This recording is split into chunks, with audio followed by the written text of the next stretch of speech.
Santiago Muñoz Machado es catedrático de la Facultad de Derecho de la Universidad Complutense de Madrid, académico de número de la Real Academia Española y también de la Academia de Ciencias Morales y Políticas.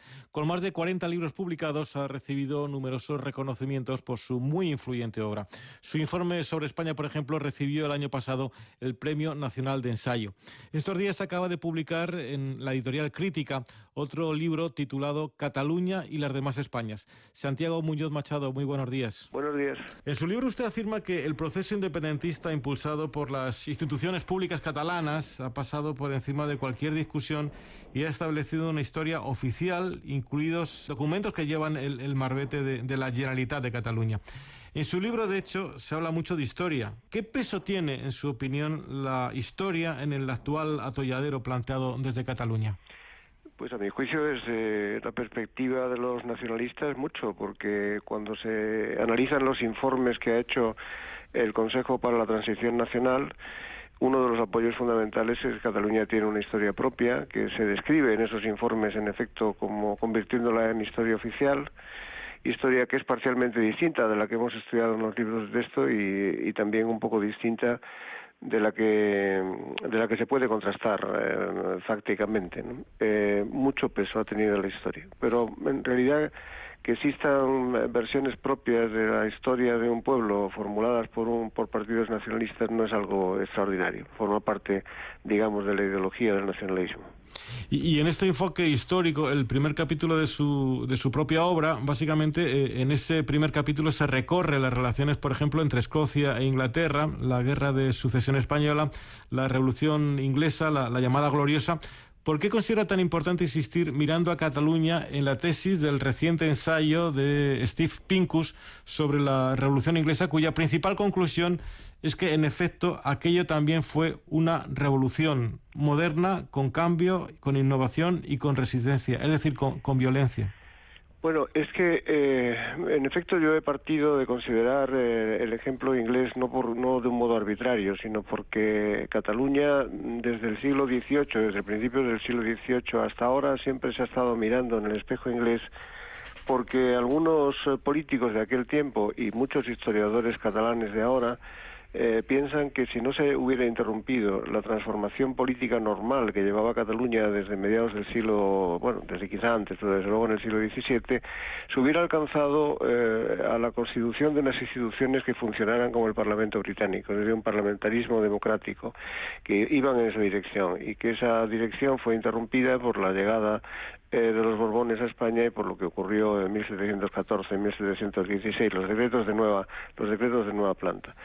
Bueno, me ha parecido pertinente poner frente a frente, sin mucho comentario, sino para que el lector las pueda verificar, las historias de la Inglaterra de aquel tiempo, lo que significó la gloriosa revolución, y la historia también de Cataluña de aquel tiempo, para al final concluir de la mano también de ese formidable ensayo de Pincus, que realmente los ingleses hicieron un notable esfuerzo por establecer aquel parlamentarismo y que la gloriosa revolución fue verdaderamente una revolución y que no se constituyó el parlamentarismo británico por la sola fuerza de la historia, por la sola fuerza de la tradición, que no venía predeterminado necesariamente, que tuvieron que hacer una revolución, echar a un rey y organizar un parlamento ejerciendo la fuerza y haciendo muchas transformaciones, y en Cataluña ni se produjo ninguna de esas transformaciones, ni se ocurrió ninguna transformación, ni se llegó tampoco a ese resultado, porque los que creen que realmente se hubiera arribado a un parlamentarismo democrático están haciendo una historia contrafactual. Eso no ocurrió. Por lo demás, su ensayo, claro, tiene un enfoque jurídico-político de la cuestión de Cataluña y las demás Españas, que es como se titula su ensayo. En él afirma que estos 3 decenios de práctica del Estado de las Autonomías previsto en la Constitución Española del 78 han permitido comprobar que el texto constitucional presentaba defectos importantes. ¿Cuáles, en su opinión, esos han sido los defectos más importantes de ese texto constitucional del 78?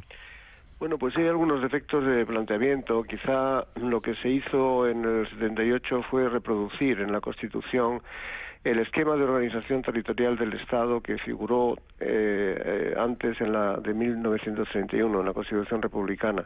Lo que se hace en el 78 pues es un remedio de aquello. Y yo la primera crítica que creo que se puede formular es que la situación en 1978 no era ni económica, ni política, ni socialmente igual, ¿no? Me parece que la decisión de generalizar el sistema autonómico en el 78, que venía ya, era imparable por aquello de las preautonomías y la configuración de autonomías provisionales antes de la aprobación de la Constitución, pero esa generalización fue una decisión muy importante, y la inmediata uniformización, de modo que todas las comunidades autónomas tuvieran idénticas instituciones, idénticas competencias, pues eso fue una cuestión que debería haberse meditado, yo creo, un poco más. Se dejó arrastrar por la fuerza de la política todo aquello y por las reivindicaciones provinciales. Quizá eso se debería haber pensado mucho más. Bueno, al cabo del tiempo eso ha funcionado bien y nos ha traído muchos beneficios que son innegables. No se puede hacer, partiendo de esto, una crítica global del sistema. Yo, de lo que me quejo a partir de ahí, de lo que me parece criticable, es que muchas fórmulas que allí se establecieron, principalmente respecto al reparto de competencias entre el Estado y las comunidades autónomas, eran muy imprecisas, y verificado que no han funcionado bien, pues habría que tratar de arreglarlas. Por ejemplo, no sabemos muy exactamente cuándo una competencia es exclusiva del Estado, porque aún en materias de competencia exclusiva también legislan o tienen competencias las comunidades autónomas, lo que parece una contradicción, ¿no? No se sabe muy bien quién ejecuta y cómo se ejecutan las leyes del Estado en el territorio de las comunidades autónomas, ¿no? Y qué ocurre si no se llegan a aplicar las leyes del Estado, que cómo se verifica y cómo se impide eso, ¿no? Porque de nada vale legislar si luego el destinatario no te hace caso. El sistema de garantías pues tampoco funciona muy bien, porque todas las garantías de funcionamiento del sistema dependen de un tribunal constitucional atascado de asuntos y que no puede responder en tiempo útil, ¿no? Bueno, y así sucesivamente salen pues una docena de asuntos que ya estaban mal planteados en origen, pero es que además pues el tiempo tiene también sus efectos y hemos podido verificar que hay cosas que no funcionan bien, porque todos los cuerpos vivos, y la Constitución lo es, se gastan con el uso. Y hay que hacer un ejercicio de puesta al día, de parcheo o de adaptación. ¿Todo esto qué consecuencias ha tenido en relación con el propio desarrollo del Estado de las Autonomías y sobre todo mirando hacia Cataluña, que es hacia lo que se enfoca su propio ensayo? Pues ha traído que hay mucha confusión en la práctica del derecho. Quizá eso los ciudadanos no lo aprecian, y tampoco a lo mejor los gobernantes, que están muy contentos haciendo leyes y haciendo programas que luego no saben realmente el grado de cumplimiento. Le citaría una docena de leyes de los últimos meses que han sido hechas sin tener una idea cierta de cómo se van a llevar a la práctica. Muchas de reforma administrativa, la ley de unidad de mercado, la reforma de la administración local, porque se afecta con ellas a las competencias autonómicas y habría que haber establecido previamente quizá un acuerdo con ellas para ver cómo se resuelve. Bueno, hay muchos problemas de ese tipo que al final en lo que se resuelven, el caso máximo ahora es Cataluña, en que no sabemos por qué norma objetiva nos estamos rigiendo. El problema más grave que hay en Cataluña ahora mismo es que, considerando que no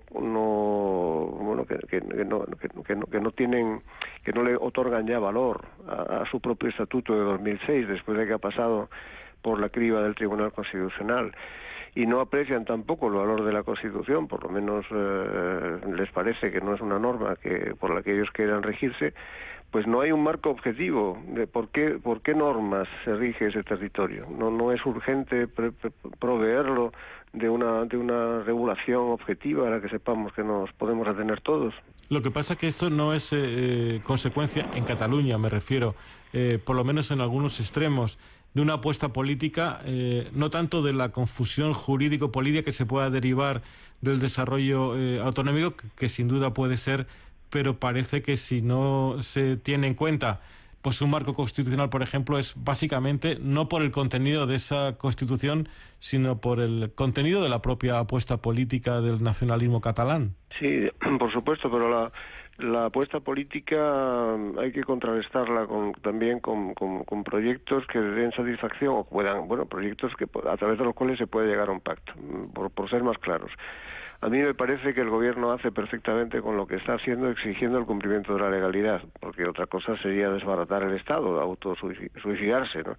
La Constitución tiene que ser cumplida y la legalidad igualmente, y esto es lo primero. Pero hecho esto, pues habida cuenta de que hay un territorio importante con una población muy señalada, ¿no? Con mucha importancia en el Estado, que está reclamando un marco institucional nuevo, alguien tendrá que estudiar eso, ¿no? Si no nos vale, como no nos vale la opción independentista, alguien tendrá que estudiar en qué marco institucional se ha de desenvolver aquella región y cuáles son las relaciones institucionales con el Estado, ¿no? Resuelto muy recientemente la cuestión de Escocia en Gran Bretaña, usted también asegura que hay diferencias muy importantes entre los casos escocés y catalán.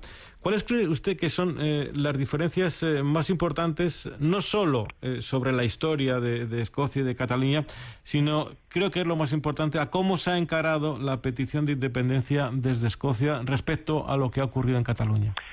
Bueno, hay algunas diferencias históricas que no son despreciables, ¿no? Porque, claro, Gran Bretaña se formó en 1707 con la unión entre Escocia e Inglaterra, y esa unión fue un tratado internacional, así lo llaman siempre los escoceses, porque Escocia era una nación independiente, entonces lo mismo que lo era Inglaterra, ¿no? Y decidieron tener un parlamento común, pero partían de una situación de independencia que no ha existido en Cataluña nunca, realmente nunca.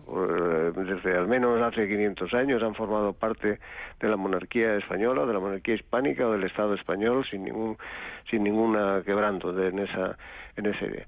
Pero en fin, en la actualidad, desde el punto de vista constitucional, pues ocurre una cosa que creo que es sencilla de explicar. Escocia, dado que estaba unida mediante una ley del Parlamento británico a Inglaterra, esa ley puede ser reformada. Gran Bretaña, Inglaterra no tiene constitución, es un país en el que la soberanía del Parlamento es máxima, no está condicionada por una constitución superior. Por tanto, el Parlamento en cualquier momento puede decidir lo que decidió el Parlamento británico. Bueno, pues hagan ustedes un referéndum. En España el gobierno no puede decidir, haga usted un referéndum porque se lo impide la Constitución. Y todas las interpretaciones que se han hecho para forzar la posibilidad constitucional de un referéndum en el que una parte del pueblo decida su separación, yo creo que son interpretaciones muy forzadas y que desde luego yo no comparto. Creo que no se puede reformar la Constitución para eso, y ni siquiera creo que se pueda incluir en la Constitución una cláusula de separación tal y como se ha pretendido por algunos, ¿no? Por tanto, la diferencia sustancial es que en Escocia e Inglaterra tenían una unión diferente, y además ese lazo era perfectamente desatable mediante una decisión del Parlamento, que es lo que ha ocurrido. En el caso de Cataluña, no. Mucho se ha especulado en el punto en el que estamos en relación con Cataluña, mucho se ha especulado y se especula en las últimas semanas en torno a una eventual proclamación unilateral de independencia desde Cataluña.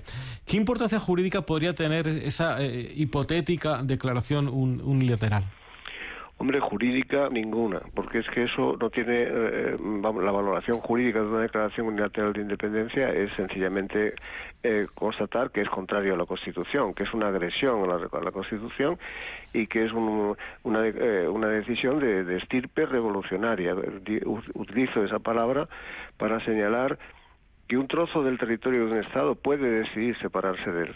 No porque la Constitución se lo permita, sino de hecho puede decidir que se separa de él. Ha ocurrido más veces así en la historia, pero lo normal es que el Estado lo impida y que la comunidad internacional además no acepte a ese nuevo Estado separado. Con todos estos precedentes y con todos estos recorridos históricos jurídicos que usted explica a lo largo de su muy interesante libro, usted finalmente, creo yo, se decanta por una reformulación moderna del pactismo, prototípico por otra parte de la Cataluña medieval, que en su opinión resolvería la cuestión. ¿Qué sería esto? ¿Cuál es la solución jurídico-política a todo este embrollo desde esa fórmula del pactismo? Buscando soluciones. Cataluña es muy difícil encontrar en la Constitución, es muy difícil buscar maneras de atribuirle más competencias, ¿no? Más poderes a Cataluña, porque es verdad que que la Constitución en esto está prácticamente ya exhausta, ¿no? Si quitamos más al poder al Estado, nos podemos quedar sin Estado, ¿no? Y claro, el Estado también tiene una posición que no se puede derrumbar.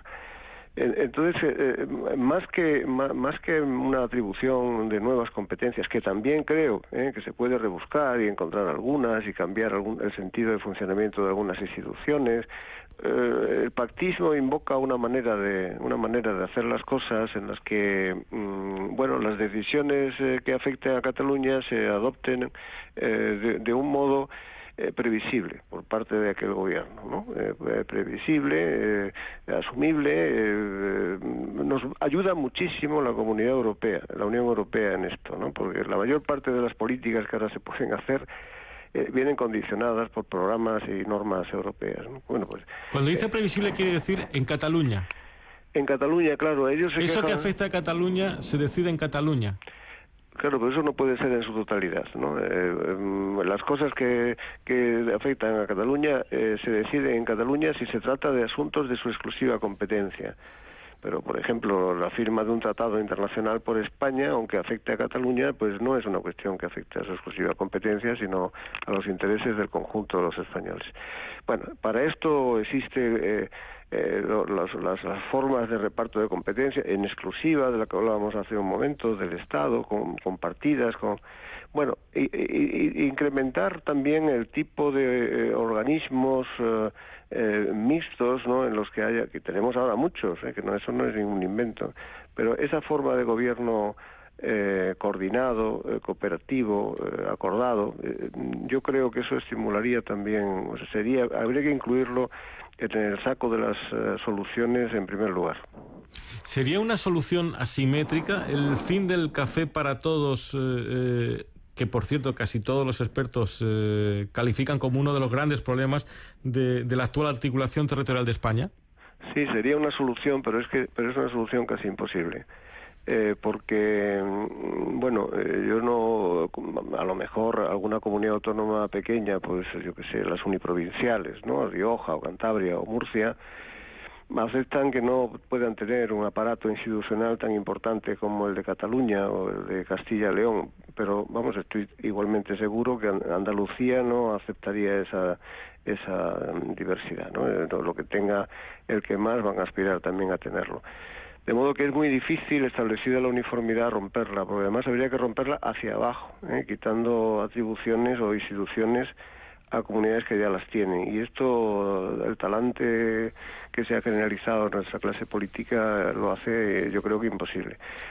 Me parece que se puede hacer una diferenciación pues basada todavía en elementos culturales, en el caso de catalán, lingüísticos. No es igual Cataluña que Andalucía, obviamente, ni Andalucía, y Andalucía puede reclamar también una singularidad que no tiene Cataluña. Institucionales, porque hay en efecto algunas maneras de organización del gobierno tradicionales en Cataluña que se podrían recuperar, y todo eso, esas diferencias, para que no las copien los demás y no las asuman todos los estatutos, había de algún modo que consignarlas, que reforzarlas en un pacto constitucional.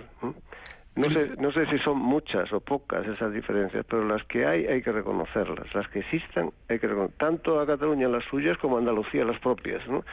Y eso procurar que no vaya luego a parar a estatutos homogéneos, uniformes, para todos iguales. Esto obviamente es una operación política de largo calado, de muchísima negociación, que algunos analistas, algunas propuestas están circulando, están metiendo debajo de la denominación federalismo. Sin embargo, usted en su obra dice que el federalismo puede ser simplemente un nombre para tapar algo muy parecido a lo que tenemos, o puede ser algo muy distinto. Bueno, pues claro, yo es que no, lo de federalismo me parece una invocación de buena voluntad nada más, ¿no? Porque se dice muchas veces, ¿y en qué nos diferenciamos nosotros de un Estado federal? Pues en el nombre, nos diferenciamos en el nombre. Salvo que al invocar el Estado federal lo que se pretenda es que destruyamos el Estado que tenemos y se haga un pacto federal constituyente nuevo en cuyos partícipes sean cada una de las comunidades autónomas que ahora están establecidas. Ellas pactan una nueva constitución y deciden qué es el Estado que van a tener, cuál es esa supraestructura y qué atribuciones va a tener, qué poderes le van a consignar. Eso significa trasladar la soberanía del Estado en su conjunto a cada una de las partes en que ahora se descentraliza o se descompone. Un disparate. Otra manera de invocar el federalismo es decir, bueno, lo nuestro no se diferencia mucho de lo federal, de los estados que tienen ese nombre, pero hay estados federales con mucha tradición, con mucha experiencia, que han incorporado formas de llevarse bien entre las partes, formas de gobernar de todo tipo, en materia competencial, en materia de garantías, de los que podemos copiar cosas, a los que podemos imitar. Realmente, si se analiza la bibliografía de cualquiera de nosotros, yo he escrito bastantes libros sobre este asunto, pues yo siempre que he tenido, o dado muchas opiniones a lo largo de mi vida, pues siempre que he tenido que hacer algo de eso, normalmente he acudido a la experiencia de estados federales.